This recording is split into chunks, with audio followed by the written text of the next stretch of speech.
ஸ்ரீ சாய்ராம். என் அன்பு குழந்தையே, உன் சாயப்பா பேசுகிறேன். என் அன்பு குழந்தையே, உன் வேண்டுதல் எதுவும் நடக்கவில்லை என்று கவலையாக இருக்கிறாயா? நடக்கும்.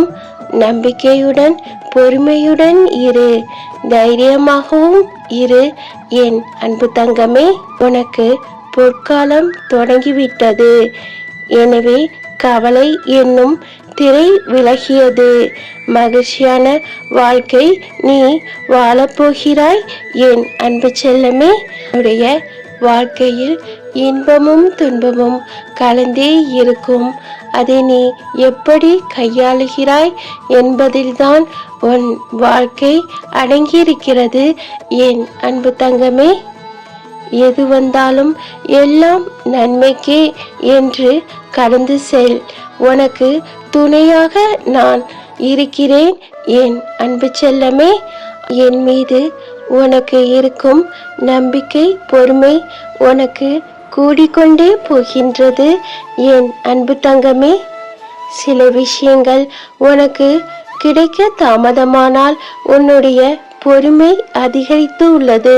இப்போதெல்லாம் நீ உடைந்து போய் கண்ணீர் விடுவதில்லை. அதனை எதிர்கொண்டு அதிலிருந்து மீண்டும் வர தீவிரமாக நம்பிக்கையுடன் பொறுமையுடன் நீ முயற்சி செய்கின்றாய். உனக்குள் ஏற்பட்ட இந்த நல்ல மாற்றங்கள் உன் எண்ணத்தில் இருக்கும் உறுதியும் உனக்கானது.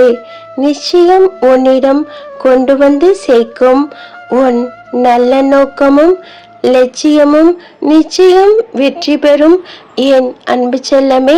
என்னுடைய வாழ்க்கையில் நீ பட்ட அனைத்து துன்பங்களும் முடிவுக்கு வந்துவிட்டன என் அன்பு தங்கமே. இனி உன் வாழ்க்கையில் வரப்போகும் நாட்கள் அனைத்தும் மிக மகிழ்ச்சியான நாட்களாக இருக்கும். சாயப்பாவின் வாக்கு. நம்பிக்கையுடன் பொறுமையுடன் இரு, நல்லதே நடக்கும். கவலைப்படாதே என் அன்பு செல்லமே. மனதில் கடவுளை நினைத்து தீபம் ஏற்றி வைத்திருப்பவர்கள் மனதில் கெட்ட சிந்தனைகள் புகுவதே இல்லை என் அன்பு தங்கமே. உன்னால் சரி செய்ய முடியாத சில விஷயங்களை மீண்டும் மீண்டும் போராடாதே என் அன்பு தங்கமே. அதை என்னிடம் விட்டுவிடு. நீ அமைதியாக உன் வேலையை பார். அதை நான் சரி செய்து உன்னிடம் தருகிறேன் என் அன்பு செல்லமே. அல்லாஹ் மாலிக்.